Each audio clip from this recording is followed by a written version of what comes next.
السلام عليكم ورحمة الله وبركاته، حبايبي الغاليين على قلبي، عاملين ايه؟ يا رب تكونوا بخير. النهارده هنعمل جلاش كده بدون حشو، بدون بصل ولا لحمة ولا اي حاجة خالص. هنوفر كده في حشو. النهارده انا معايا لفتين من الجلاش، انا جايباه صابح النهارده كده من الفرن. كل لفة من دولت نص كيلو ب25 جنيه الكيلو. اللفة لوحدها ب12 ونص. عايزه تعملي بقى اللفه في سرفيز، في صاج مدور زي ما انا هعمل كده. انا هعمل في صاج مدور لان هعمل الكيلو كامل. هحتاج معايا بقى نص كيلو من اللبن وثلاث بيضات ومكعبين من مرق الدجاج، لو عندك شوربه هتستبعدي مرق الدجاج، ونص معلقه من البهارات السبع بهارات، ونص معلقه من الفلفل الاسود. وطبعا الشيف كيك عشان متواجد عندي بالصدفه، لو عندك بيكنج باودر عادي. ومعايا سمنه وزبده وزيت على بعض كده، انا حطيتهم على بعض. وهاخد كمان معلقه من النشا.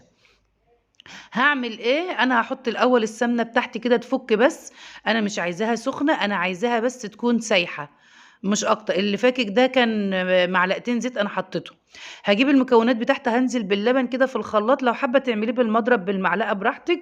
بس انا بصراحه بحب اعمل في الخلاط عشان النتيجه تطلع معايا 10/10. بصراحه ما بحبش ان انا اصفي بواقي البيض او اي حاجه كده، لان مهما تضربيه البيض بيبقى عامل حتت كده. الخلاط بيسعف معاكي وبيخلي كل مع الخليط معاكي ناعم وحلو.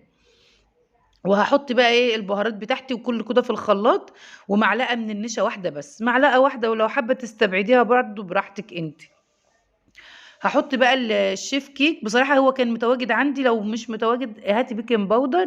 هحط نصه بس، يعني معلقة كبيرة من انت ممكن تستبعدي البيكنج باودر لو انت هتعملي كل ورقتين كده مسحة من الزبدة او والسمنة والزيت يعني. بس انا بصراحة مش هعمل كده خالص، انا هحط الكمية كلها.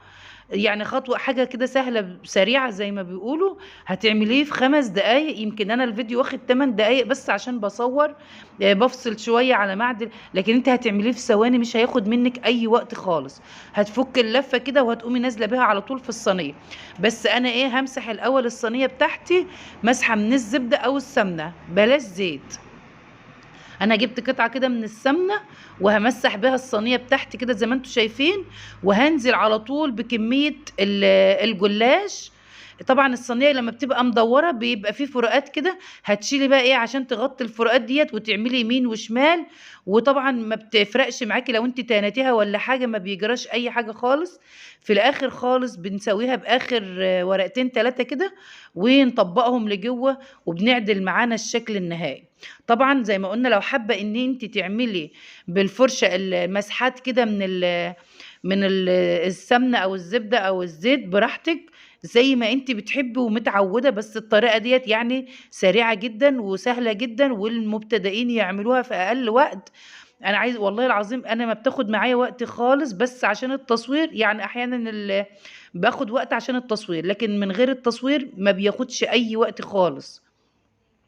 هدخل بقى كده وهاتني لجوه، وكل ده ما تقلقيش منه، لان انت لما بتسقيه كل ده بيستوي بيبقى طيب كده وحلو، وخصوصا الحوافر كده بتبقى مقرمشه وحلو. هاتني بقى التانيات بتاعت الزيادات كده لجوه، كل ما تلاقي انت مثلا عبيتي من قفلتي من الناحيه ديت، اعملي من الناحيه التانيه. ولما تلاقي في حاجه زي الزيادات ديت كده، اتنيها لجوه عادي خالص. مش يعني ايه، مش هتكلكع معاكي ولا حاجه. طبعا ما حطيناش اي ماده دهنيه اهوت. هبدا بقى ان انا اخرط كده الجلاش بتاعي. يعني انا اعرف ناس ان هي بتقوم ساقياه كده كله مره واحده، وبعد ما يشرب الخليط بتاعه تقوم مخرطاه. لا، خرطيه الاول كده على الناشف، افضل بكتير من انك تخرطيه وهو طري. كده اسرع في لما هيشرب كمان. انا خلطت خلاص خرطت اهو. وطبعا ضربت الخليط كله معايا، وحطيت الزبده كمان على الخلاط كمان. وهنزل بيه كده على الجلاش بتاعي. وهسيبه مثلا تقريبا ربع ساعه 10 دقايق. ولو سبتيه كمان نص ساعه مش هيجرى اي حاجه خالص. انا سبته كده، حطيته كده، طبعا ههز كده. وهبدا امشي تاني على الفتح بتاعتي، عشان انا اخلي الخليط طبعا، لان الجلاش معايا لا عشان ما فيهوش مسحات من جوه من السمنه والزبده، مش مورق، فعشان كده هيغيب على ما يشرب شويه. انا سبته اهوت وولعت فرن البوتاجاز. بس نصيحه مني، لو حابه تعملي الصينيه دي يستحسن تعمليه في الفرن الغاز، بيدي نتيجه حلوه قوي. انا بصراحه الفرن كنت ولعته ويعني كان ممسوح، كان واقع فيه زيت عشان كده كان بيدخن، لكن هو ما كانش سخن قوي ولا حاجه. وهحطه كده على النار، وعلى طبعا تحت خالص، مش على الشبكه، لان عشان ما يغيبش معاكي. وطبعا انا ساعه ما حسيت ان هو خلاص شرب الخليط بتاعه كله اهو زي ما انتم شايفين، ما عادش اثر خالص للخليط. مش ما تقوليش هيبقى معجن ولا حاجه، لا، هيبقى طيب حلو ومستوي. ساعة ما خلاص لقيته استوى من تحت واحمر، قمت مطلعاه على الشواية من فوق اهو، ولحت له الشواية عشان يحمر وشه من فوق. وطبعا ما عدتش بقى، لان طبعا انا لما عدت عليه قبل ما يخش الفرن كان عادي متوسع عادي وما فيهوش اي حاجه، مش جاي على بعضه خالص زي ما انتم شايفين كده. انا طبعا حطيته على الترابيزه كده، فرشت له عشان الصينيه كانت سخنه نار. وعايزه اقول لكم بسم الله ما شاء الله، والله العظيم صينيه جلاش تحفه، بدون بقى ولا حطينا بصل. البصل النهارده الاخضر ب 10 جنيه، واللحمه يعني حتى اللحمه المجمده ب 250 جنيه. يعني هنوفر كده وتعمليه، ولا هتعملي في اي حشو ولا خضار حتى. يعني بسم الله ما شاء الله. جربي كده ان انت تعملي الجلاش، انا بعمله كتير والله، يعني مش اول مره ولا حاجه. بنعمله من غير حشو وبيبقى طعمه جنان.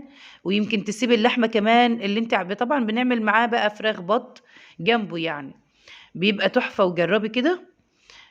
بدأت بقى ان انا اطلع كده، طبعا بتسيبيه يبرد شويه وبعد كده تطلعي من الصينيه.